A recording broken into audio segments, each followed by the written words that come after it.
Hi everyone, welcome all to joining today's webinar on developing mathematical mindset in students.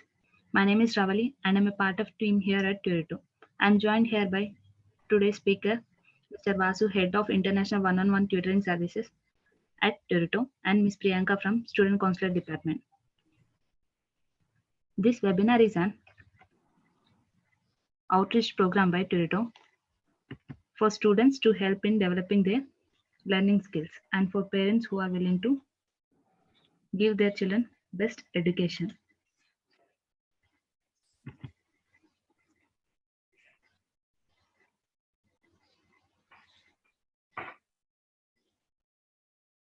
Before we start off, let me give a quick intro about our organization.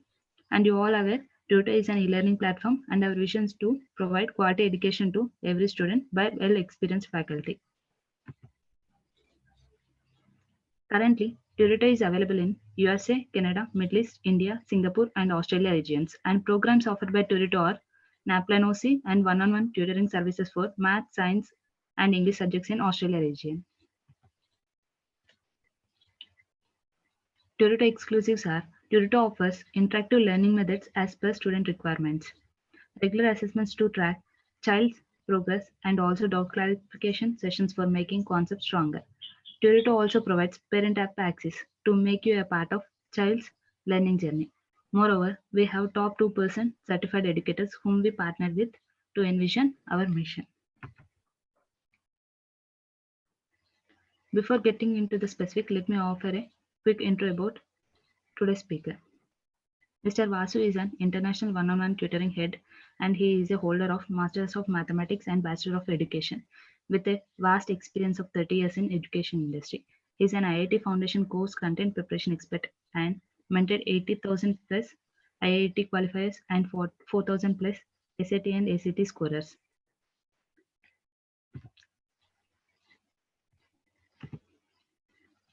And all the parents and students, please feel free to drop your questions at Q&A section. We have Q&A session before ending the webinar. We shall be answering all the questions during Q&A session. Thank you. Over to you, sir.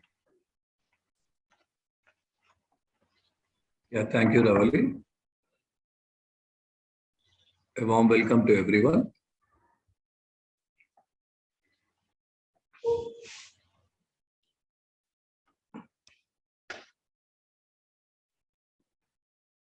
Yeah, moving ahead. This is the introduction to mathematics. Mathematics is a powerful tool that helps understand the world, encourages logical reasoning, like in permuting combinations, probability, critical creative thinking, and problem-solving ability. Mathematics is a methodological application of matter. It is so said because the subject makes a man methodical or systematic. Mathematics is a cradle of all creations, without which the world cannot move an inch. Be a cook or a farmer or a carpenter or a mechanic or a shopkeeper or a doctor, engineer, scientist, musician, or you can take magician. Everyone needs mathematics. Logic is the youth of mathematics, and mathematics is the manhood of logic. Now, moving forward, the origin of maths. Now, mathematics originated from the Greek word meaning tendencies to learn. Multiple branches like numbers, geometric forms, algebra, and others. In geometric forms, you have even fractals. Now, for ancient Greeks, mathematics included not only the study of numbers and space, but also astronomy and music are not included in mathematics. In fact, in the interdisciplinary tool of science, it is included. Mathematics is divided into two major branches. One is pure mathematics and the other one is applied mathematics. Pure mathematics is the study of quantities and their relationships, which applied mathematics is the use of pure mathematics to solve practical problems. The main branches of pure mathematics are arithmetic, algebra, plane geometry, solid geometry, analytical geometry, non-Euclidean geometry, trigonometry, calculus, etc. The main branches of applied mathematics are statics, computers, dynamics, hydrostatics, statistics, optics, and atomic studies. etc. You have. Then moving ahead, maths in daily life. Now, the study of measurements, numbers, and space. Maths plays a vital role in all aspects of daily life. Examples like time tracking, driving, cooking, or jobs, as I said earlier, like accounting, finance, banking, engineering, and software. Now, anyone can be a mathematician if one is given proper guidance and training in the formative period of one's life. A good curriculum of mathematics is helpful in effective teaching and learning of the subject. Experience says learning mathematics can be made easier and enjoyable if your curriculum includes mathematical activities and games. Max puzzles and riddles encourage and attract an alert and open minded attitude among youngsters and help them develop clarity in their thinking. Emphasis should be laid on development of clear concept in mathematics in a child right from primary grades. To explain a topic in mathematics, a teacher should take the help of pictures, sketches, diagrams, models as far as possible, as it is believed that the process of learning is complete in our sense of hearing is accompanied by the sense of sight. Moving ahead, now understanding the basic concepts in lower grades. In the journey of learning mathematics right from lower grades to higher grades, the student learns many concepts. Now, for example, you have number system. The number system is learned right from the lower grades. Grade one, the student learns about numbers, natural numbers, whole numbers, then integers, rational numbers, irrational numbers, then the composition of rational and irrational numbers as real numbers. And then comes the complex number system, which is considered to be the biggest system. So in this complex number system, when it is applied, root of -1 is taken as I, which is called as iota or the imaginary unit. So as you move into the higher grades, complex number system will be there. Then you will know about zero in the lower grades. Now, the word zero evolved from the Sanskrit word shunya, meaning nothing. It became a cipher. They call it as a cipher in Arabic form. And English word is cipher, which is derived. And later on, actually, it was established in 1491 as a zero later on. And the unique properties of zeros are from lower grades to higher grades. Now, in the lower grades, a zero is placed after one, it is called, if you place one, it is called 10. If you place two, it is called 100. Like that, as you increase the number of zeros, it will be 10 times. And the zero which is placed before the decimal and one, it is called as 1/10. Like that, you can place 0.01 like that. So this is 1/100. So the meaning will change as you place the zero. And then any number except a zero multiplied by zero, the result will be always zero. For example, if I take 3 into 0 is nothing but 0. 5 into 0 is a 0 except a 0. The explanation here is every number which is multiplied will give you 0. And any number when it is divided by 0, now then the student will think whether is it equal to 3? No, it's not equal to 3. Is it equal to 0? It is not equal to 0. So it is nothing but any number except 0 when divided by 0 is undefined. Actually, this is undefined. And as you add any number with a 0, or if you subtract, you will get the same result. The result won't change. It will be kept the same. Now, this is explained as additive identity as the properties come. So then you have algebra. When it is introduced right from the lower grades, the student has to observe about a variable. Let us suppose I write a variable x. X is a variable, x is unknown. See, unknowns, how they are introduced, how the concept of unknown is introduced. Let us suppose we purchase a pen for $5. Then if I purchase 2 pens, it will be $10. If I purchase 3 pens, it is $15. If I purchase X pens, it will be 5X. So here you can see that the variable is introduced. Not only the variable, here you can see that there exists a coefficient for it. So the student will not only understand about a variable, he will understand about a coefficient. And sometimes let us suppose I write an expression like this. This is called as an expression.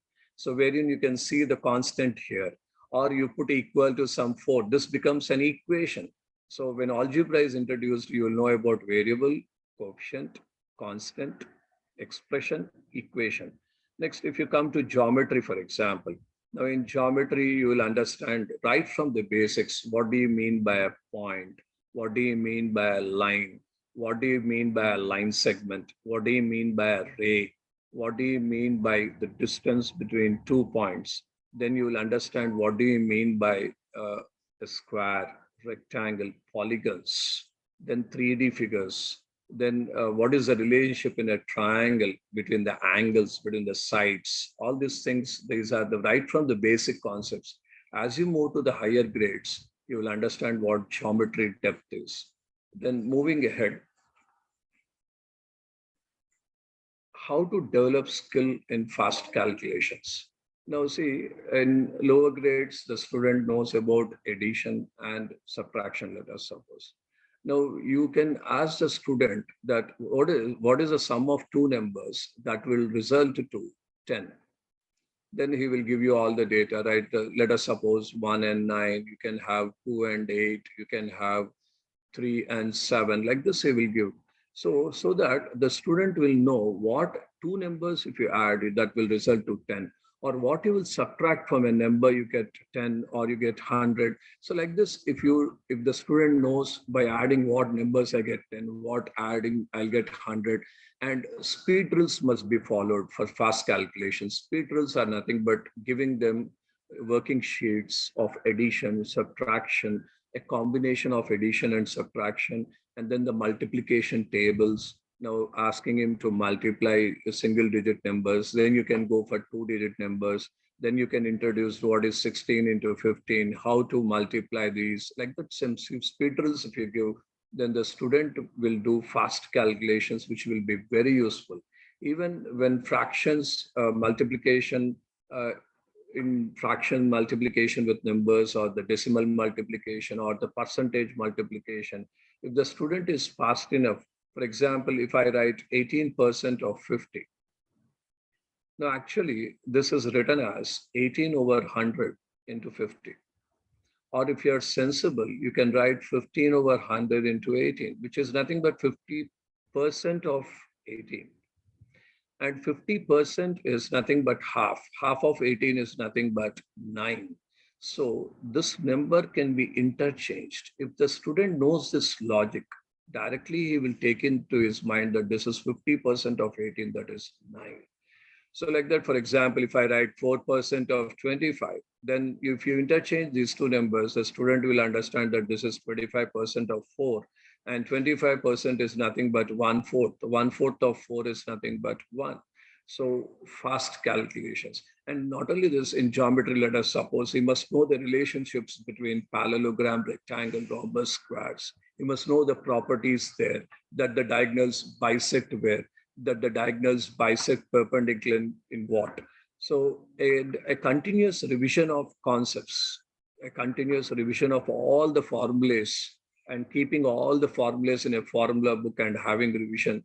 So that will lead to fast calculations. And while solving equations also, whether the equations will have a unique solution or infinite solutions or no solution. So identifying by seeing the question, how it is given, what type of equations are given, that will lead to fast calculations. Moving ahead, now understanding the correlation in some concepts. Now see, there is a lot of correlation which you can do right from lower grade to higher grade. For example, if you have percentages, the one which I explained now only, percentages is there, fractions is there, and decimals is there. When these topics have been completed, if the student knows the correlation, for example, 10% is nothing but 1 over 10, which is 0.1. And 25% is nothing but 1 over 4, which is 0.25. And 33 1 by 3% is nothing but 1 over 3, that is 0.33 recurring. And if you have 66 2 over 3%, this will be nothing but 2 over 3, which is 0.66 recurring, or even you can write 0.67. So here, Now these, for example, let us suppose if I write 25 into 17, this you can calculate in many ways. One calculation is we know that 25 into 4 is 100, and then 25 into 4 times 4 is nothing but 400. And this 4 into 4 can be analyzed as 25 into 16, that is 400, and 125 extra, so it is 425. Or if you know percentage, let us suppose 25. 25 is nothing but 1/4. So if you can analyze this as 1/4 of 17 into 100, then this will be nothing but 4 is divisible up till 16 and 1 will be remaining. So this will be 425. So like that, if you understand the subject, it will be easy. So 25 means it is nothing but 1/4. 1/4 of 17 is 6 1 over 4. So 4 1 over 4, sorry. So 4 1 over 4 can be analyzed as 425. So this type of techniques you can apply the correlation. As you move ahead into higher grades, you have the relationship between functions and calculus. Now, for example, if you have an exponential function, this is a strictly increasing function. Now, this increasing function, strictly increasing function, as you analyze in calculus, or a strictly decreasing function. So if you draw any line parallel to x-axis, it will cut only at one point. So this is nothing but one functions. So here the calculus topic of strictly increasing and strictly decreasing can be actually given to this one. That these are nothing but one functions. So there is a correlation. So even you have a correlation. For example, in lower grades, when two parallel lines are cut by a transversal, these are corresponding angles. But as you move ahead into higher education, so in higher education or higher grades, what you will know that these two parallel lines are cut by a transverse. These are angles of inclination, which are nothing but their slopes will be equal. So that is how the correlation of the topic has to be understood. Moving ahead, need to have skills and short tips in some concepts. Now, for example, you want to reach to a solution of a problem within less number of time, and not that time consumption is that you are having that problem and you're wasting a lot of time. If you know some simpler concepts, you can analyze the problem very easily. For example, for this, I take a quadratic equation. Y is equal to x squared minus 4x plus 3 is equal to 0.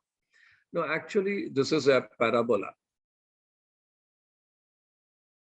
Now, see, when factorization comes, the student must be able to factorize it by seeing the equation. This only on practice that we will get it. Now, after factorizing, you know that this is a parabola, and here the coefficient of x square is positive, it is 1. So if the coefficient of x square is positive, the concavity will be upwards. If the coefficient of x square is negative, the concavity will be downwards. So he will observe how to draw the graph. Now, after drawing the graph, let us suppose he has drawn the graph. Now it is cutting at 1 and it is cutting at 3. Now, many questions can be asked if you can understand the graph. He can ask you distance between the x-intercepts. What are the x-intercepts, 1 and 3? What is the distance between these two? So that is 2. He will know about what is y-intercept. He will know about what is the vertex of the parabola. He will also know here, because this is a quadratic equation.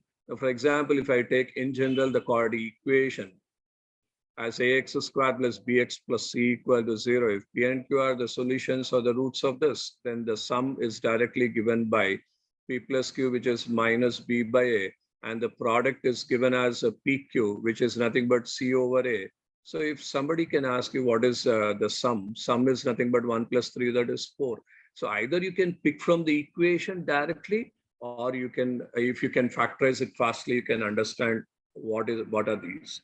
No, the skills which you can develop is by seeing equations, simultaneous equations. When two equations are given, as I said earlier, now whether these equations they have a unique solution or an infinite number of solution, or you have no solution. So this will be very useful for NAPLAN or SAT whenever you do problem solving are there. And even when you analyze problems in statistics or in probability, when the data is given to you directly from the data, if you can analyze directly, you can put the answer. So that type of things you will understand only when you know the concepts. So better is that you must know the complete concepts in it. And then moving ahead, How to prepare for performing well in competitive examinations. Now, see, competitive examinations, as I told you earlier, NAPLAN, or if you take SAT or anything, any other competitive examination where the time constraint is there, that this much of problems must be solved within less number of time, and you have some negative marks also, then actually how actually this can be done. So mental calculations gives an answer to a question within no wastage of time. Elimination options also gives an MCQ, a multiple choice question if it is given, eliminating the options, how to get the options. For example, you are getting a positive answer, and let us suppose three options are showing a negative answer. So only one option, that will be the option.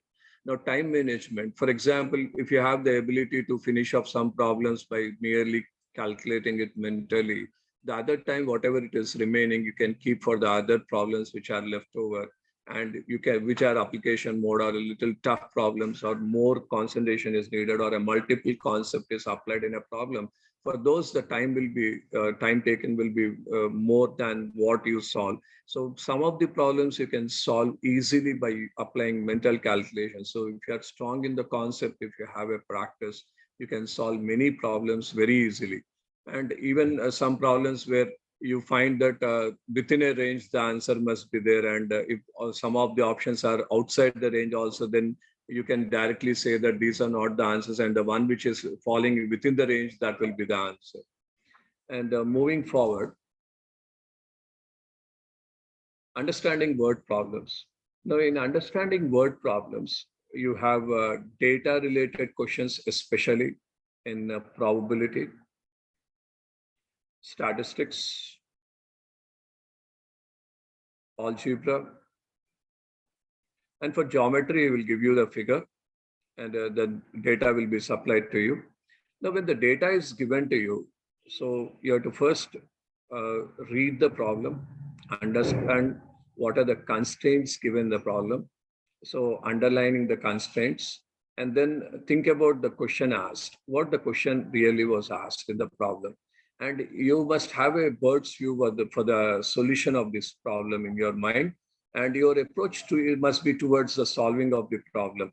Now, given the data, reading the data, underlining the constraints, what type of formula I have to apply, which formula where to apply, if you can understand. So reading the problem is very important. Otherwise, especially in probability, what happens is what to with respect to what he is asking, if you don't really follow, then the whole problem may be wrong. So in word problems, read the problem carefully, underline the constraints which are given in the problem, what is given. For example, if it is a geometry problem, a simple problem. For example, a rectangle is given, the length and the width is given, and the question asked is perimeter or area. See it carefully, read it properly, so that you will understand what to calculate. If it is a perimeter problem, it is 2 times the length plus width, or if it is an area problem, it is length times width. So understand the word problem and move in the direction of what the solution of the problem is. For that, you must have a bird's view to solve the problem.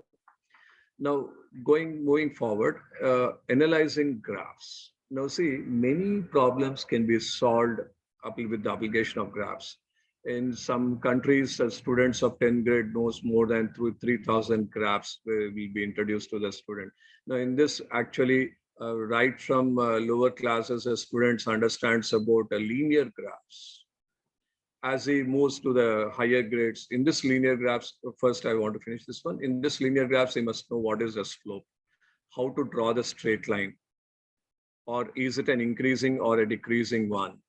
So you have to observe all these things in the linear graph. And then according to the question, whatever it is given, for example, the options are given with respect to the graphs, then you must know according to the slope, what graph suits this answer for this problem. That is also. And as you move ahead in higher grades, the quadratic graphs means the parabola, and exponential graphs, logarithmic graphs, trigonometric graphs, inverse trigonometric graphs. So many problems can be solved analyzing the graphs. So graphs, actually you can solve many problems. So please, you must know the graphs carefully, how actually you have to draw a graph from graph. For example, calculus is there. In calculus, the first derivative of x, how the graph will be. The second derivative of x, how the graph will be. Or from the graph, what is asked, whether it's a maximization problem or a minimization problem, what is asked, the essence from the graph. Only when you can analyze graphs, then you can solve many problems easily. So that's why graphs are also very important actually.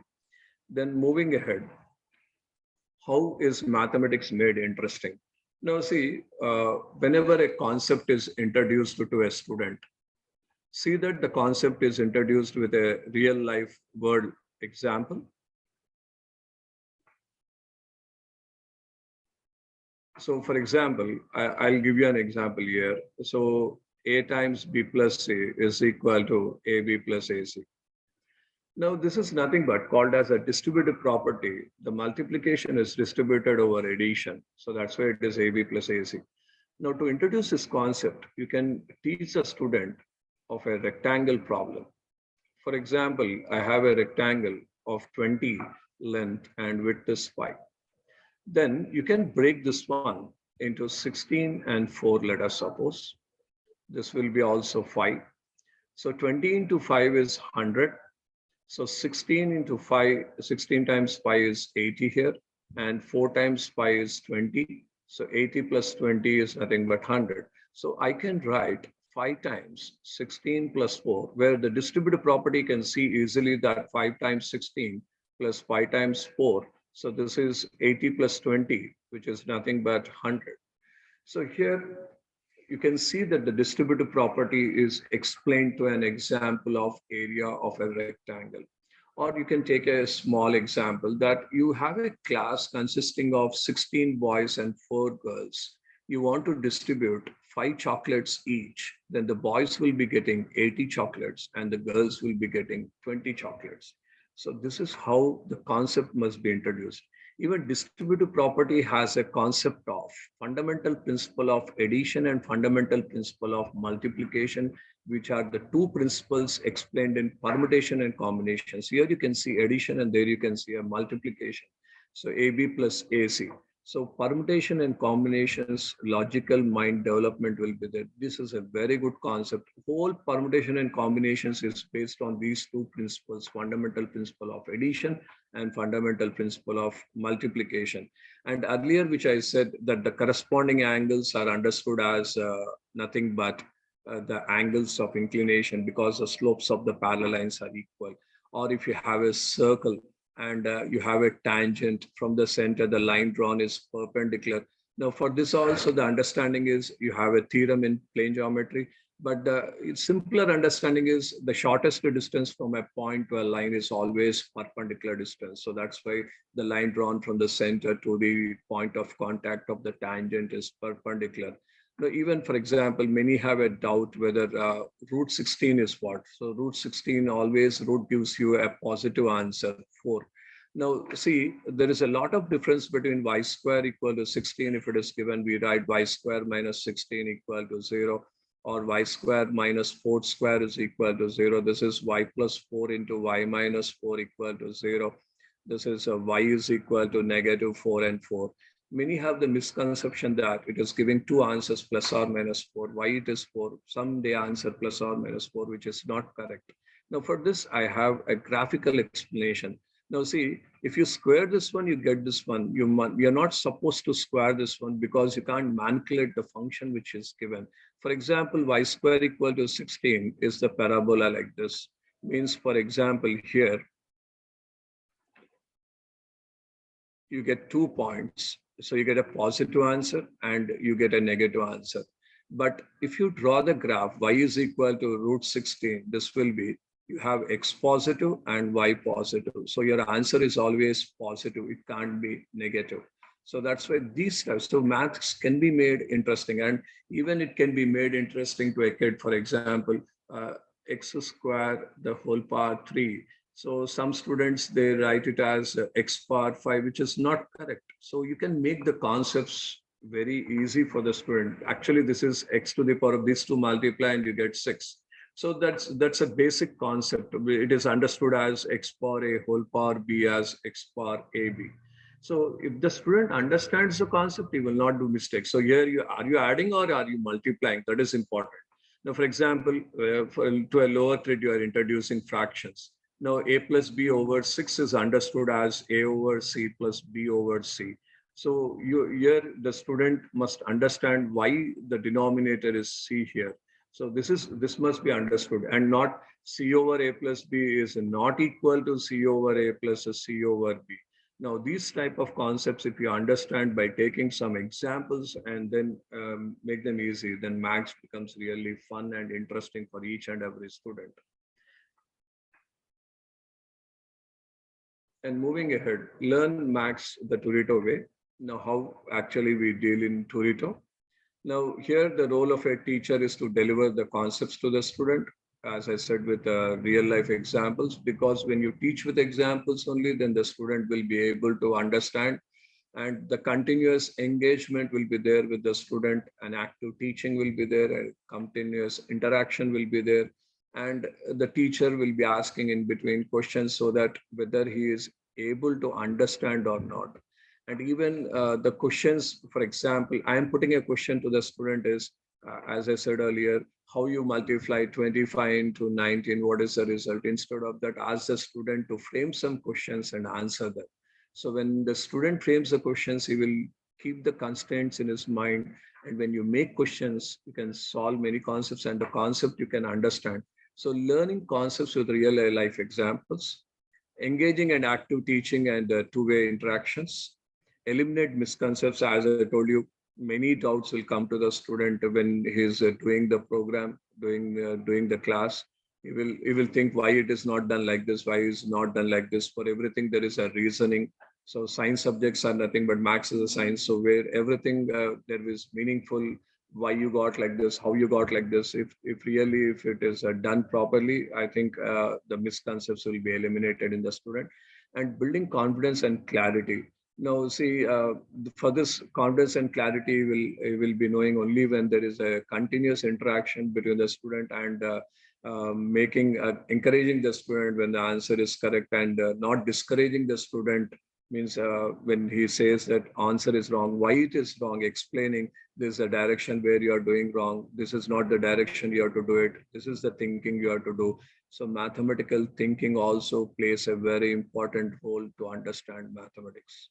Now, this is the fear of maths by building interest. Yes. So that's what I told. Mathematics is an interesting subject, so that mathophobia, it is called as. So some students have that mathophobia, maths is stuff. No, never. So maths, if it is introduced with all the clear concepts and everything, it can be made easy. So there must be some nexus between the teacher and the student where the fear of mathematics can be eliminated.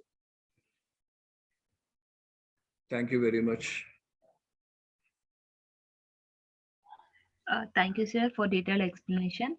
And let's move to Q&A session, sir. We got some questions from participants.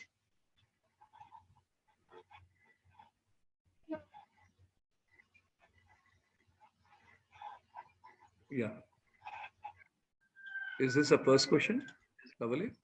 Yes, sir. When and how should algebra be introduced to students? Algebra is actually introduced in the lower grade itself, in fourth grade or third grade. It depends. In some countries, they are introduced in third grade itself or in fourth grade. When it is introduced, algebra is introduced, as I told earlier. One example I quoted is when you are, it's a single variable one, I told. Variable means the one which is a changing constant. So changing constant is nothing, but it's not a fixed constant. For example, if you take, for example, the rent of a particular flat. So that is, let us suppose it is fixed. But if you take, for example, let us suppose if I take a bag, which is $10, if I take 10 bags like this, the value changes. So it's a constant, but it is a changing constant. So that is a variable. So how the variable is introduced, whether it is first it must be introduced like a single variable, and then what is coefficient for that. For example, I told in the problem as One pen is $5 and X pence is what, 5x dollars. Now X you can replace it with any number of pens you purchase, 10 pens or 100 pens, whatever it is. So he must know in algebra how to add what are like terms, how to add them, what are unlike terms, these cannot be added or subtracted. So he has to understand variables first, then the coefficients, then constants, then the expression comes. What is an algebraic expression? What is an algebraic equation? And then starts involving two variables. You can involve and simultaneous equations, how to solve. So algebra is introduced in the lower grade itself. So right from the lower grade to the higher grade, the subject expands. So functions is nothing but algebra is introduced everywhere in functions. It's a part. So as we move on to the higher grade, the lower grade foundation must be there. Let us suppose a student is adding two variables which are not same. So they are unlike terms, but they are variables. So he can't add up. So the strong foundation must be there in lower grades. That is my answer. What is the best way to Yeah, sure. explain any? Hello? Yeah, Yeah, nothing, sir. Continue, sir. yeah. What is the best way to explain any math concept at home? Yeah, when any math concept, as I told you earlier, it must be explained with a real life example. So, real life example, if you can give to a student, and then if you understand by breaking even the concept, you can break the concept. For example, you're teaching a theorem in geometry. Now, break the theorem. For example, Pythagoras theorem is there. The square on the hypotenuse is equal to the sum of the squares of the legs. First, the student must know what are legs, what is hypotenuse, what do you mean by square, why you're adding, when you're adding, what it is equal to. So, if you can break the total theorem as parts and explain them and then join them, these are the legs. This is the hypotenuse. You are squaring the hypotenuse. This will be equal to the sum of the squares of the legs. So if sometimes any real life example cannot be attached to a concept, then you can break the complete one, you can break it and then understand everything and then join them and then it is easily understood.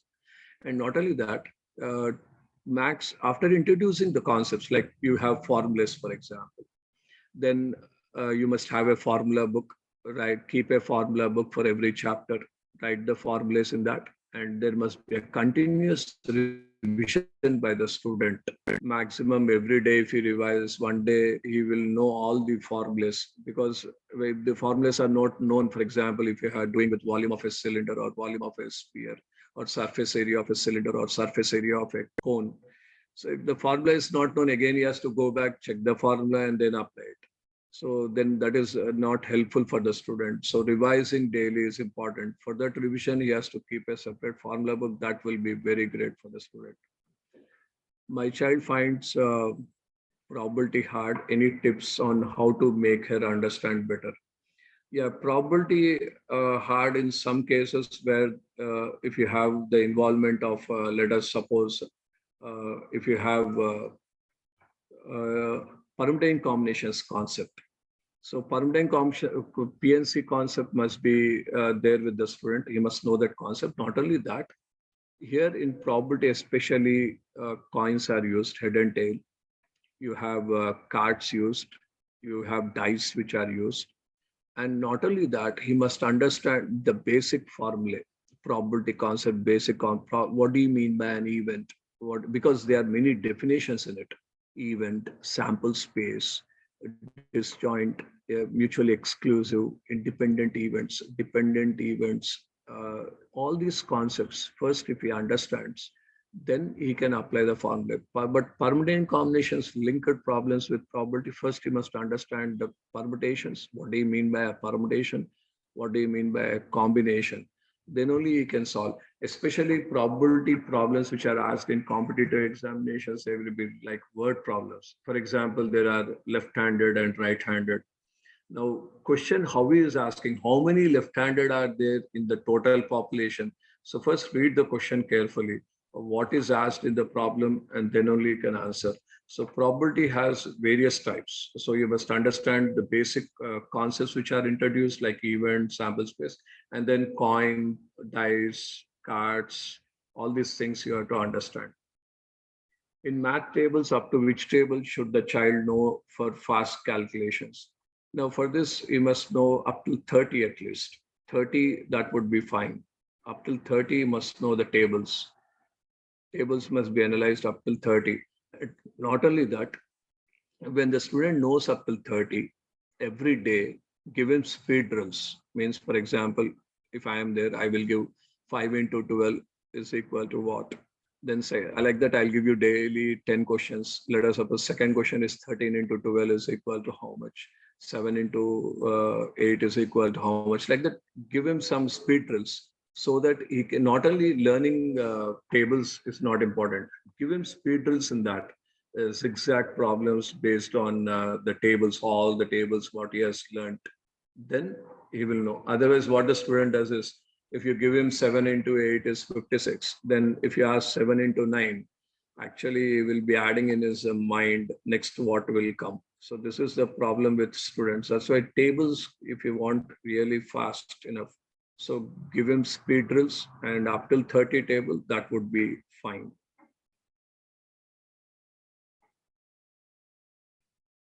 What's the next question? What are some max topics that a student must be perfect to build a strong foundation? Now, this is a question actually asked by many students. They ask also. So, is that if I'm comfortable with arithmetic, or if I'm comfortable with algebra, or if I'm comfortable with geometry, I can build up max? No, for everything, max is needed. To solve any kind of problem, max is needed because totality of max is there. If you don't know trigonometry, you can't do solve some problems in calculus, especially in derivatives or in integration or in differential equations. So max, everything is needed. So you can't delete any chapter. Every chapter is important. Every topic is important. You can't delete any part of max. And even vector algebra in higher grades, vector algebra is linked with the 3D geometry. So you can't leave vector algebra, you can't leave 3D geometry. Functions, it is there in everywhere. So function will be introduced in every topic. So everything is needed. So you can't delete any topic. All topics are important. Where can we practice extra max questions apart from school books? See, we have a lot of online material you can, or if you join with Turito, we give a lot of assignments daily. That would be a best practice where we can see. Otherwise, you have a lot of online also you can get this, or you can purchase some books where you can get these extra problems. Or you can, as a parent also, you can make some extra questions if they are of the easy topic. And especially you have some sites where you can search and you can find assignments also. So you practicing more questions, the confidence of the student will really boost up. What would you do if you notice that a student was struggling to grasp the concept? See, maximum, especially grasp the content also. Okay. Now, content or the concept, whatever it is, what we have to do is first explain. For example, when I was teaching about the distributive property, I introduced one example related to an area of a rectangle. The student didn't understand. Then I told another example that I will distribute 5 chocolates each to a class consisting of 16 boys and 4 girls. That becomes an easy example for the student that he will grasp more than area of rectangle. Sometimes some examples, the intake by the student will be very fast. So we have to try and develop in such a way that the concept is introduced by various different types of examples. So the teacher must have an hold on the subject and they'll give you the different types of examples where the student really understands. Not only in this, actually in is max, many problems have different types of solutions. Now, for example, first we can teach the easiest way of doing the problem. Then what we have to do is we must give him the other ways of solving the problem, because when the student is known about the different ways of solving the problem, he will know a lot of concepts, and he will know multi talent will develop in the student. Yes, I can do, and he will think, he will struggle for the other problems also. Is there any other method of solving the problem? So this really, it's a good encouragement to the student, because if he does with a number of problems, if he knows different methods of doing the problem, he can revise the concept also. Yes, Ravali, any other question? No, sir. As of now, there are no questions for us. I will be ending the session now, sir. Thank you so much for detailed explanation and answering all the questions with patience, sir. Thank you so much. And we'll be having a webinar session the upcoming week as well. We hope to see you all again. Until then, if you have any queries, please write us to at care@turito.com. For more info, please visit our website www.turito.com. And for better learning and better results, join Turito. Thank you. Have a nice day. Thank you. Thank you, sir. Thank you.